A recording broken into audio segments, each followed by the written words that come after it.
Hello, this is the recording to start off Unit 3 and the 3.01 lesson called The New Republic.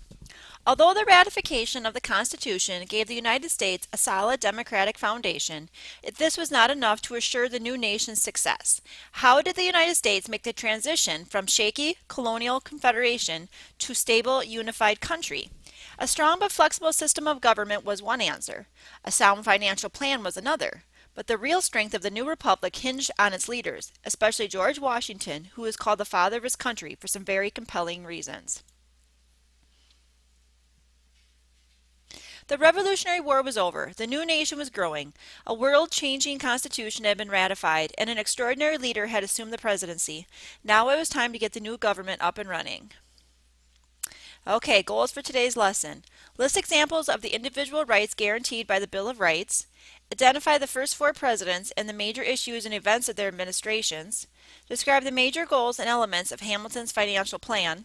Explain the arguments for and against Hamilton's plan and the differing views of the Constitution they reflected. And recognize the challenges Washington faced as the first president and the precedents he established for the new government.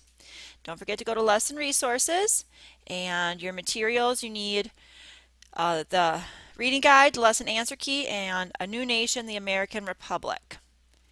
Okay, and let's continue on.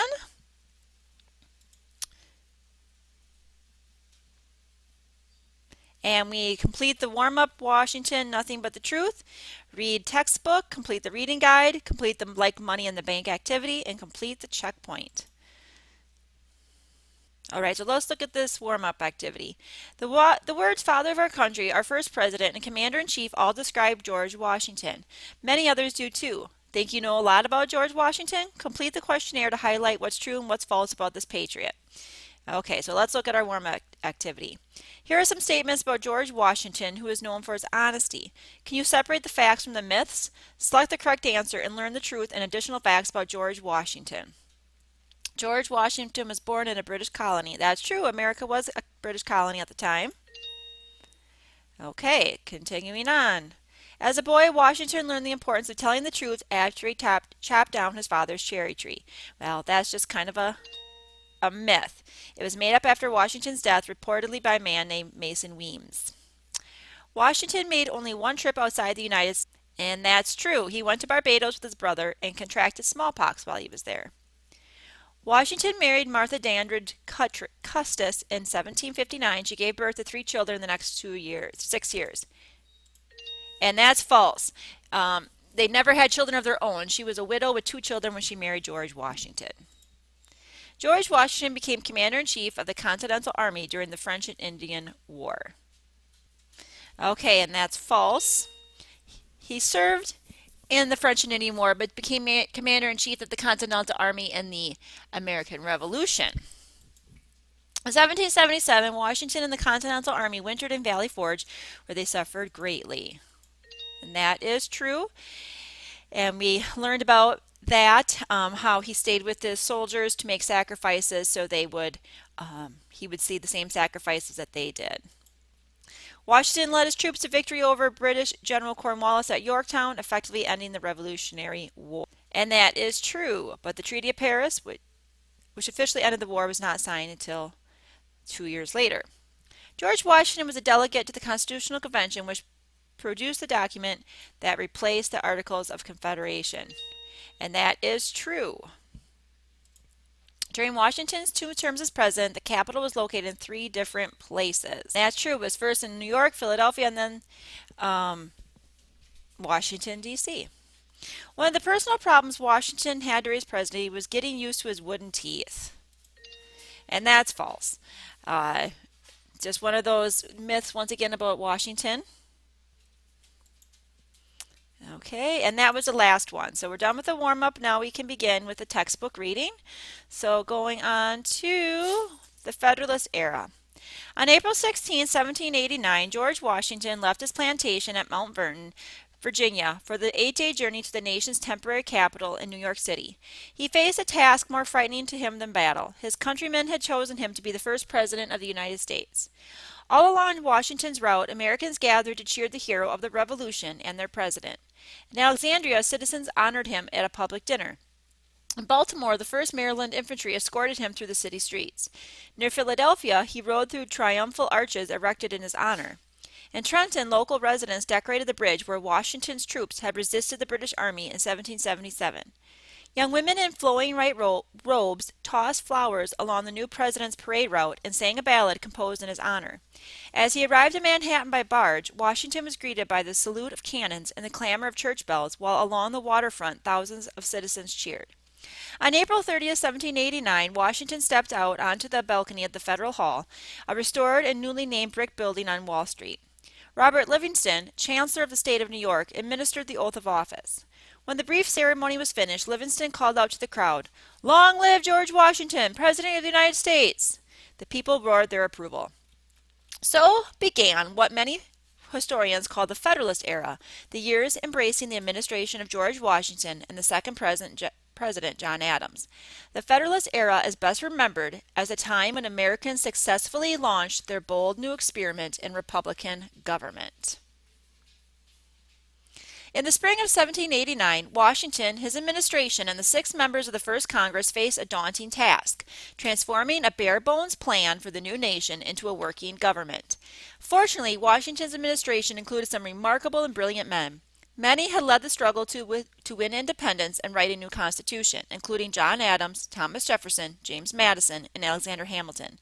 These founding fathers, as they are sometimes called, faced major challenges, setting the nation on a solid economic footing, keeping it out of foreign wars, and resolving internal political conflicts. Washington shapes the presidency. Few citizens doubted that the first man to hold the office of president would be George Washington. No living American could match his record of service to the young republic. For his part, the general turned president understood that he was embarking on a new role, setting precedents for the new republic with every action he took. Nothing like pressure there. From the start, Washington worked with self-conscious energy to set what he believed to be the proper tone for the new federal government. He thought the leaders of the Confederation Congress had been too close to the public. In his view, they had been considered in no better light than as a maitre d' hotel head waiter, for their table was considered a public one, and every person who could get introduced conceived that he had a right to be invited to it. In contrast, the new president planned to lead with dignity and reserve. He never considered giving up his formal manners or the magnificent stallions that pulled his gilded carriage. "We are a young nation," Washington advised, "and we have character to establish. It behooves us therefore to set out right, for the first impressions will be lasting." Some Americans, like Patrick Henry, feared the presidency would become an American version of the British monarchy. But Washington, mindful of his role as the leader of the first modern republic, went out of his way to dispel such fears. He wore a dark brown suit and sword to his inauguration, not full-dress military uniform. Members of the new Senate proposed that Washington be addressed as His Excellency or His Most Elective Highness, but Washington preferred the simple Mr. President. Rather than making Congress come to him, the new president traveled in person to Congress to deliver periodic messages and updates. He also held weekly receptions to which members of the general public were invited. Forming a cabinet. The Constitution empowered Congress to create executive departments, but it did not specify how many such departments should exist or who should head them.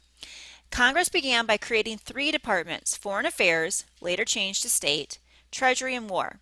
The heads of these departments, called secretaries, were appointed by the president.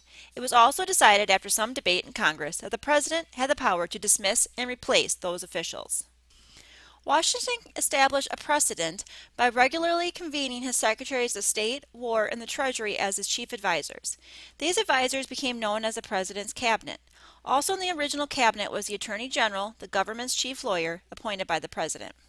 Okay, and just so we know, precedent means something that's going to be followed, like a rule or a formal set of rules, I guess. Not necessarily rules, but just it was done this way and it's going to be done that way in the future. Washington chose his fellow Virginian Thomas Jefferson, then serving as America's ambassador to France, to head the new State Department. For Secretary of the Treasury, the President picked his former military aide and co-author of the Federalist Papers, the brilliant New York lawyer Alexander Hamilton. For Secretary of War, a position later renamed Secretary of Defense, Washington appointed Henry Knox, the Revolutionary War officer who had brought cannons from Fort Ticonderoga to the defense of Boston. Former Virginia Governor Edmund Randolph was tapped to serve as Attorney General, the counsel who would argue any government cases before the Supreme Court. These were men whom Washington knew and trusted. Some had fought alongside him during the Revolution, while others had held important government posts. But in the decade to come, these brilliant practical men, allies in the struggle for independence and the creation of a new republic, would bitterly disagree over major issues. All right, let's read this hire and fire. As part of the system of checks and balances, the Constitution authorized the President to appoint heads of departments in the executive branch, but these cabinet officials had to be confirmed by a vote of the Senate in the legislative branch. While the Constitution specified that the President have the advice and consent of the Senate to appoint cabinet officials, it was silent on whether the President had the authority to fire these officials at will, or whether the Senate must approve any dismissals. The issue provoked heated debate in the first Congress. In the end, Vice President John Adams cast a tie-breaking vote in favor of the President's right to dismiss cabinet secretaries without the Senate's consent. The decision further strengthened the executive branch of the federal government. The judiciary. One of the first tasks of the first Congress was to create a federal court system, or a judiciary. The Constitution specified there be a Supreme Court, but left the details of its design up to the Congress and the President. The House and Senate passed the Judiciary Act of 1789, signed into law by President Washington. This act created a Supreme Court of 6 justices, including 1 Chief Justice and 5 Associate Justices. The justices had to be approved by the Senate. Once appointed, they held their positions for life or until they chose to retire. Washington promptly appointed New York John Jay as the first Chief Justice. As established by the Judiciary Act, the federal court system had 3 levels. At the top was the Supreme Court, the highest court in the United States. Next in importance were 3 circuit courts, also known as appeals courts. Below these were 13 district courts. The Constitution gave the federal courts jurisdiction, which means legal authority, over federal law and relations between the states, but said little about the day-to-day operation of the courts or the relation to the other branches of government. Could the federal courts strike down laws that seemed to violate the Constitution? On matters of federal interest, could federal judges overturn rulings by state judges? In the years ahead, these and other questions would involve the federal judiciary and many of the most important issues in the American public life. All right, let's look at the Supreme Court today. Today, the Supreme Court is made up of 9 justices, including the Chief Justice and 8 Associate Justices. The President appoints the Supreme Court justices, but the Senate must approve the President's choices. The justices are appointed for life. In a lower court, when a party in a case does not agree with the court's decision, the party can appeal to a higher court to reconsider the decision. While thousands of cases are appealed to the Supreme Court, each year the court usually takes on about 100 cases or fewer. Unlike lower courts in the federal judiciary, the justices of the Supreme Court decide which cases they will hear. Most of these cases require the justices to determine whether the lower court's decision is constitutional. That is, whether the ruling is in accord with the United States Constitution as the justices interpret it. A majority of the Supreme Court is required to issue a ruling. The justices often disagree. There is no appeal beyond the Supreme Court decision. Once the justices issue a decision in a case, the ruling can only be changed by another Supreme Court ruling or by amending the Constitution. The Bill of Rights. Congress's next order of business, far more important to most Americans, was passing a Bill of Rights. Most state constitutions included a Bill of Rights, a section that listed specific liberties the government could not take away. The Constitutional Convention decided against a Bill of Rights because Madison and others insisted that the states and the people retained all rights and powers not specifically granted to the federal government. To make a list of protected rights, they argued, would be unnecessary and would narrow the rights the people actually held. But 2 important members of the Constitutional Convention, George Mason of Virginia and Elbridge Gerry of Massachusetts, refused to approve the document, especially because it lacked a Bill of Rights. During the ratification debates, many Americans demanded a Bill of Rights. North Carolina and Rhode Island refused to ratify the new Constitution without one. In other states, proponents of the Constitution gained support by assuring skeptical voters that the new Congress would quickly add a Bill of Rights to the Constitution. Okay, I'm going to stop here and pick up with this paragraph in the next recording.